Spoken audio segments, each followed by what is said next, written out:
आणि हर हर महादेव भावांनो, नमस्कार मित्रांनो. आज आलो आहोत आपण पाखरं राखायला. सकाळ सकाळची पाखरं लई दमवत होती म्हणून मी आणि सोम बागेत गेलो पाखरं राखायला. हा बघा आमचा शाळू आणि थोडासा गहू पेरलेला आहे.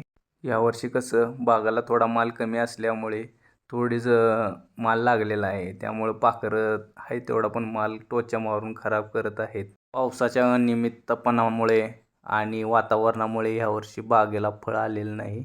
हा बघा आमचा सोहम कसा बागेतून चालत चाललेला आहे. बाहेर पडलं की लगेच लगी पाठीमाग लागलाच. शेताच्या कडेला हा बघा आमचा एक नांगर जुन्या काळातला आहे.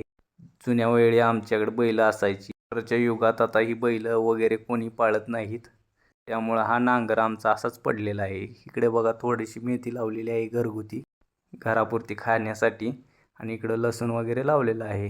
हा आमचा बघा सोहम जाता जाता गप जायचंच नाही. कुत्र्याला बोलव कुठं काय बोलव, जाता जाता खोडी काढत जात असतो हा.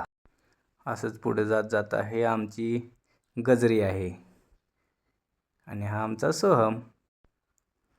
त्या राखायला आम्ही कार्बाईड गन तयार केले, म्हणजे जुगाड. मग लायटर आणि पुढं सी पाईप वगैरे कॉलर वगैरे जोडून एंड कॅप वगैरे जोडून आम्ही तयार केलेली आहे. त्यामध्ये कार्बाईडचे खडे टाकायचे आणि थोडं ह्या बघा कार्बाईडचा खडा आहे आणि थोडंसं इथं पाणी टाकण्यासाठी ओल आहे.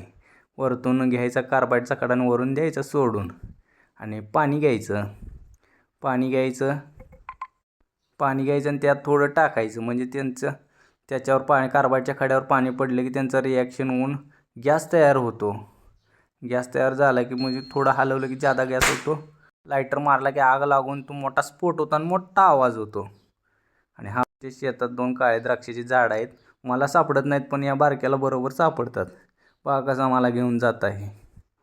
बघा बरोबर तो काळ्या द्राक्षाच्या झाडाच्या खाली घेऊन जातो. हे बघा काळे द्राक्षाचे झाड कसे आहेत. आणि आत्ताच बैल सोडून ठेवलेली होती. आमचा सोम बैलगाडीत जाऊन बस. तुमच्यापैकी कोण आहे का बैजा हरण्याप्रेमी? सांगा लवकर कमेंटमध्ये. फॉलो करा, कमेंट करा.